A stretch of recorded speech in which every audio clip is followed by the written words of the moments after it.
Yeah, my name is Catherine Scott, and I grew up here in Prince Edward County, Prospect to be exact.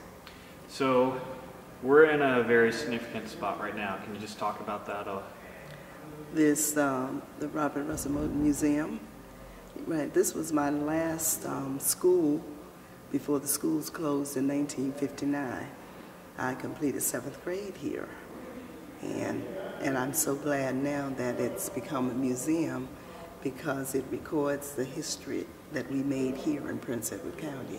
So let's talk about, so 7th grade was your last year here, and then they closed the schools. Mm-hmm. So first of all, we have to assume nobody knows anything about it. Right. Okay, so why did they close the schools here? Well, they closed the schools in order to not comply with Brown versus Board of Education. So the officials here took 5 years to decide how they weren't going to comply with the decision, and the decision came down to not appropriating funds for public schools. 5 years, that's just kind of mind-boggling. Yeah, 5 years to make the decision not to comply, and 5 years they did not appropriate funds for public education in this county. So, so people just kind of understand that. So, for 5 years, anyone who was a young person in this county was not guaranteed education. Right, not public education. And some of us didn't really believe that it was going to happen. And we kept thinking that, well, maybe next month and the next month they would reopen. See, everybody didn't know the details of what had happened. Apparently the teachers knew. And most of the teachers got assignments in other counties or in other states.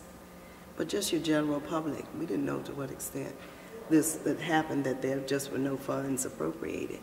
So we thought maybe they would decide, or they would come to some type of agreement and maybe open the schools late. And then after it happened a whole year, we said, well, now this is serious. So what did your family do? Well, the first year I missed school, but they set up centers, like learning centers in people's basements or churches or anywhere that people had space to just keep us active, keep our minds active. We would do reading, we would do math, and we had those all over the counties for the black students. I think the other students, they did the same thing.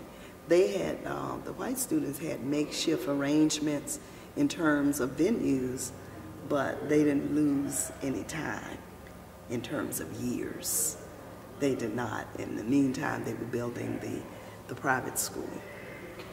And then most of them went to the private schools. But as I've learned in later years, many of them didn't have the funds. So many of them couldn't afford to attend private schools because they had to pay. So how did you make up for the years? I mean, the second year I went to New York to live with an aunt, and I went to school there. Then I returned and finished here when the schools reopened in 1963, which was not public, but it was a private school set up by the Kennedy administration. And Attorney General Robert Kennedy had one of his deputies to set up by the name of William Vanden Heuvel, with whom I'm still in contact, to pull this together for the year prior to the officials here being forced to appropriate funds.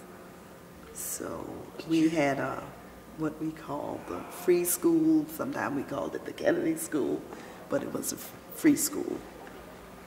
Did you realize at that time that you were involved in a much bigger movement? I mean, I know you were young. Yeah, I was young. Not really. I mean, I didn't have that much of foresight then. But was it scary? I mean, you know, it's whole county school systems closed down. You know, I mean, the future, or is it just one day at a time, or? Well, it was a little frightening. I mean, a bit disconcerting after you realize it was going on and on and on.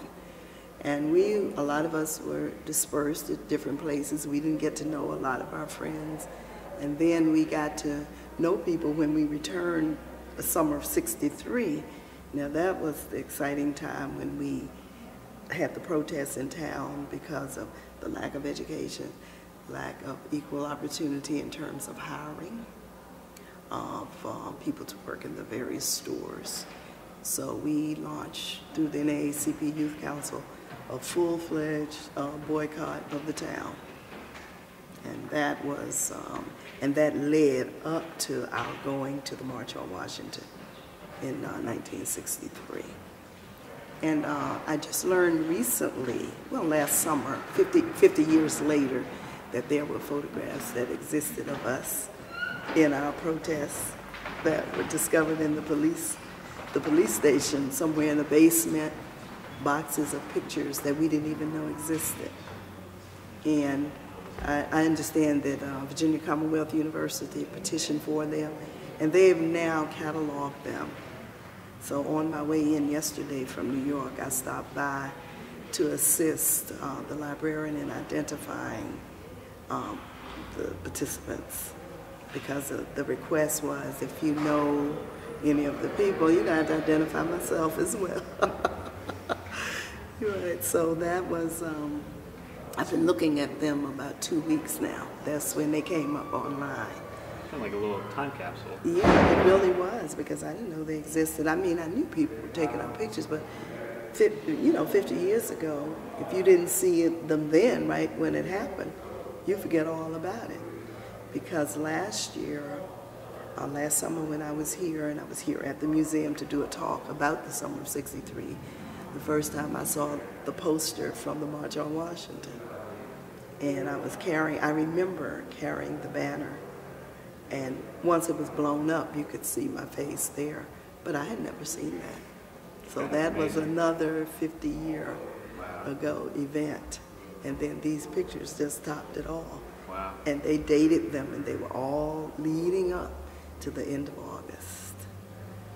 So that's, that was, it's been real exciting.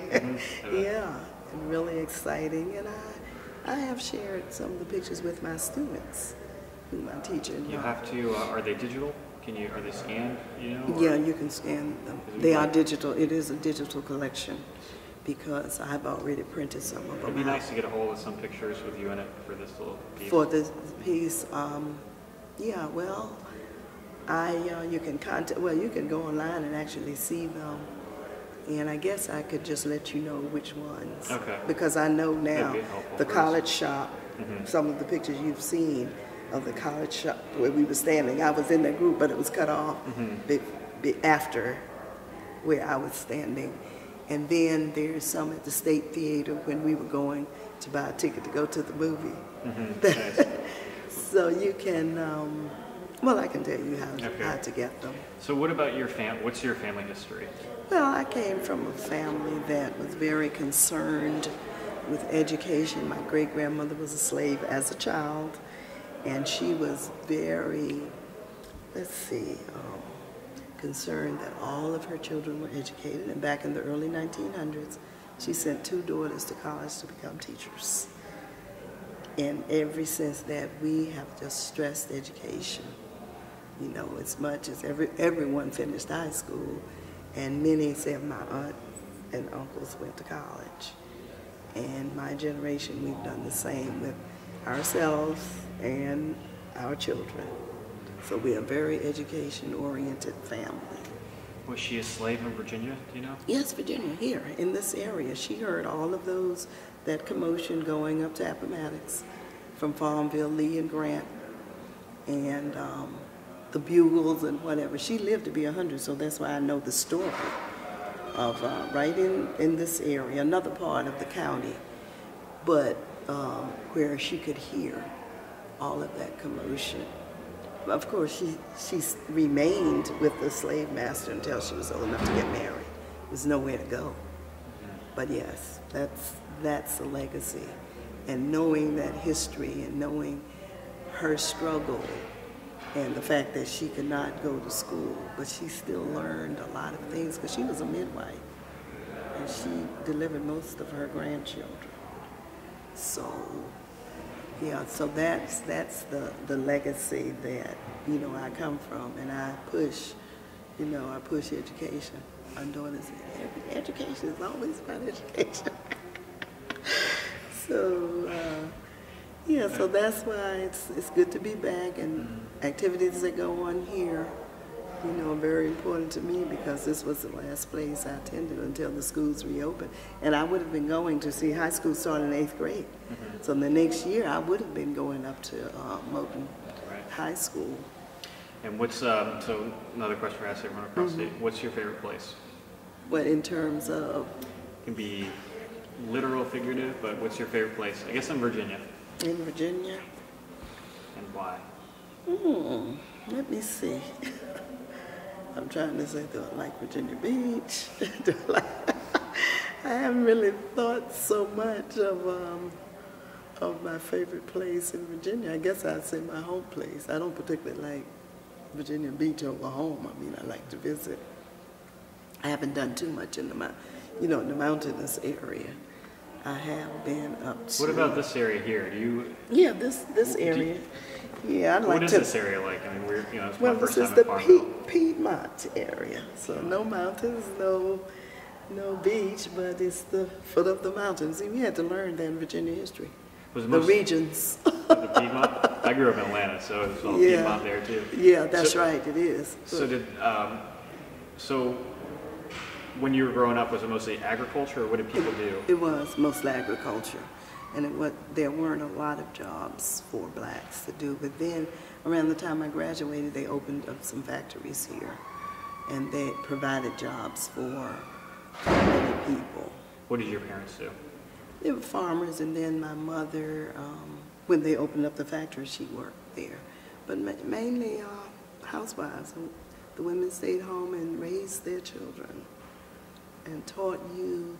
Sometimes I will say, what I learned here on the farm prepared me for the world, because I majored in Spanish, so I've traveled extensively. And I said, and I tell the students, but it prepared me. I got that footing. And we had good manners, and we respected our elders. We respected ourselves. As I said, some of the things that you say to me, we didn't even think about, much less say it to or in front of an adult. So I said it prepared me internationally. And you tend to, if you study a foreign language, teach a foreign language, you think of the global, you think in a global sense. So I have traveled many places, and I still travel. You know, I'm going to Panama this summer. Nice. I went, the first time I went was 45 years ago when I graduated from college. Oh, that's a different place too. Yeah, it will be different. I'm trying to say, what do I remember? Because as I look at the pictures, you know, high rises, and is this another New York? Was it like that 45 years ago? Okay, so last question. What are your hopes? Well, I'm hoping that a lesson is learned from this experience. I hope that people recognize it and appreciate the struggle that we went through to provide for people to be able to vote, to get an education, to appreciate it, and then get out and lead. You know, find yourself something to do to make a difference in society. And that's what I want to pass on to young people. Because we took the lead. When I showed the pictures I was telling you about, and I said to the students, now look at what I was doing when I was 17. You know, now what are you going to do? Say when you finish high school, maybe not 17, but what are you going to do when you leave here? So either you go to college or you get a job, but what difference will you make in society? Well, I did with that. That's great.